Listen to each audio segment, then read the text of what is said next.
Hi guys. Uh, this is another short session which I thought I will take on level 2. Most of the times, a few of my friends, if they ask me how do I determine the support and resistance levels for any stock, right? At what price should I buy it, and how should I determine at what price I should exit the trade? So I thought I will give you some idea, and hopefully after this session you will be able to know how we determine the support and resistance for any stock, right? So I am on the level 2 platform. This is one of the trading platform which is called as Sterling Trader Pro, and it has unique features for the level 2 and level 1 data, right? Now let's start understanding what level 2 means, right? So level 2 is also called as the depth of the trade. If we want to know at a particular point in time how many buyers and sellers are sitting and at what price levels, right? If we want to identify that in depth for any stock, that is where I come to this screen, which is called as level 2. It is usually available for with most of the brokerages as a paid service. You can, I think with Ameritrade, I think it is available for free for Trade Station, for Interactive Brokers, or for Lightspeed and other brokerage platforms. It is a paid service, so you have to subscribe to that, maybe a few bucks every month to receive this data. Now, why is it important to look at this level? If you don't know what the buy and sell levels are, if you don't know what the support and resistance levels are, we won't be able to effectively execute the trade, and probably won't be able to generate profit, right? You won't be able to decide on your trading strategy as well. So looking at this data, we can determine at what point we can enter the trade and what point we can exit. Also, it will show you at what price level maximum buyers or sellers are sitting. So your orders will be quickly filled if you consider those levels, right? So now looking at the screen, uh, again, it is level 2, or some of the brokerage platforms style it is uh, market depth. This is the screen on which on the left side you will see the bidding or the buyer information. On the right side you will see the ask or the seller information, right? Now, if you know what are the columns which are included in this, so we have the maker, which is the market maker, the big institutions, the brokerage firms who are selling the stock to you or who are buying the stock to you, like which is the opposite party, right? These are the big institutions who hold most of the securities, and they keep buying and selling to the retail traders or to other other traders. Price is the bidding price. So as I mentioned on the left side, all the buyer information, this is the price at which the buyers are willing to purchase shares. Now I will go into little in depth in a few minutes. Let's see what the fields or what the information is available right now. The size is the number of shares, which I think it is in the multiple of thousands, right? But to make it simple, let's just consider in hundreds. So this is the number of shares the buyers are willing to buy for this stock, which is Meta, at this price level. So 100 shares in the market, the order for 100 shares at 315.3 is open. We have 100 shares at a limit of 315.2, which is open. All these buyers are willing to purchase shares for Meta securities, Meta stock at this price. So many shares buyers want to purchase, and they don't want to pay over and above whatever price you see, which is the bid price here, right? Now, then we have the time. What is the time right now? Now, on the right side, you will have the seller information.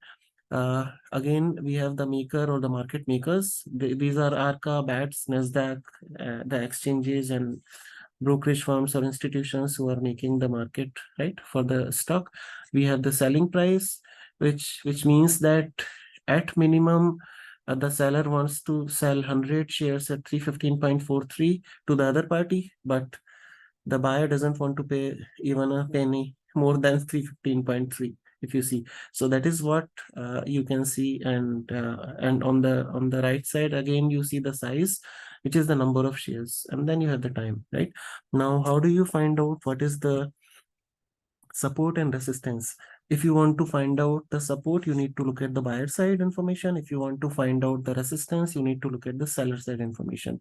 So on the seller side, I can clearly see there are sellers sitting to sell 3,500 shares of Meta stock at 315.61. But on the left side, you see there are not enough buyers available to buy those 3,500 shares at 315.6, because if you sum up the size, it is 600 around here, and then you already have 3,600 at that price level. So then can I conclude that 315.6 is 61 is one of the resistance levels, the immediate resistance for Meta stock? And if you want to take a trade, because this resistance is huge, uh, the size of resistance, which is the size of the number that you see here on the seller side, it gives you that information whether the resistance is huge or not. So if it is 3,500 on the seller side, you have 600 on the buyer side, which means that, yeah, there are a lot of sellers at this level, which means that once the stock reaches this price, it is going to come down. It is going to turn down and go down, right? Uh, for the stock to rise above 315.61 or break this resistance, there have to be enough buyers on the left side, which you don't see now. Now, again, this could be one of the reason I am doing it post market. But if you run this live, like when the market is open, 9:30 to 4 p.m., you will probably get the accurate picture. So this is one of the information, if you see, that you can utilize to find out the buyers and sellers, or the support and resistance, right? So if I need to design a trading strategy looking at this information, if I'm buying the stock uh, at 315.2, I would exit the trade at 315.61, because I know there is a huge resistance and the stock is going to come down. Similarly, if I'm willing to do some option trades, as soon as the stock reaches 315.61 or above that, I will quickly buy a put option, maybe a month expiry ahead from today, and then I will sell that put option maybe the next day or today, depending on how the account size is, right? Now, let's look at another stock, Tesla. Again, I see for Tesla, we have resistance at 217, and then you have at 229, 277. So there are sellers sitting out ready to sell the 3,200 shares in the size of Tesla stock at 217 per share, but we have buyers sitting at 214. So all the buyers which have a huge size of 1,800, they don't want to pay more than 214 bucks a share for Tesla stock, which is in USD. Whereas you see sellers, they don't want to, they at least need a minimum of 217 if they want to sell one share of Tesla stock. Now, how do you determine the width of this is 214 on the buy side or bid, 217 on the ask side or sell? It is a width of $3 between bid and ask. So probably if you don't want to spend too much, you put a limit order at 214 and you exit the trade when the price is 217. Or if you want to quickly get filled, the mid price would be 3 by 2 is 1.5. So 215.5, the mid price between bid and ask, you probably will be filled quickly. But then you will have less profit because you are purchasing the stock at slightly higher price, the mid price, right? And then let's look at Microsoft. I think Google. Okay. The only way you can identify the support and resistance is if there is a huge size. So as soon as you put in the ticker and look at what information is available on the level 2, if there is a size which is huge, you can conclude on the either side the support and resistance levels. So let's say if there are 10,000s in the size on the buy side or bid side, and we do not have you do not have a matching size on the sell side or ask size, then probably we can conclude that it is a strong support at that level, whatever level it is. Now, it also works during earnings. Uh, if you look at whenever the stock is earnings around 4 p.m.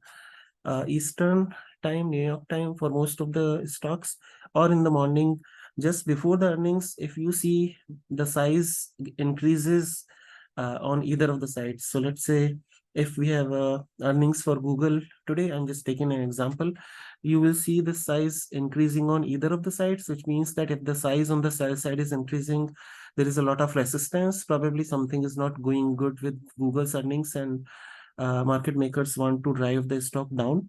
And on the other way, if there is a huge size on the buy side or the bid side, just around the earnings time, which means that there is a lot of support for Google or that stock, which is earnings, and there is a chance that it will shoot up, right? Because more buyers are bidding to buy the stock, right?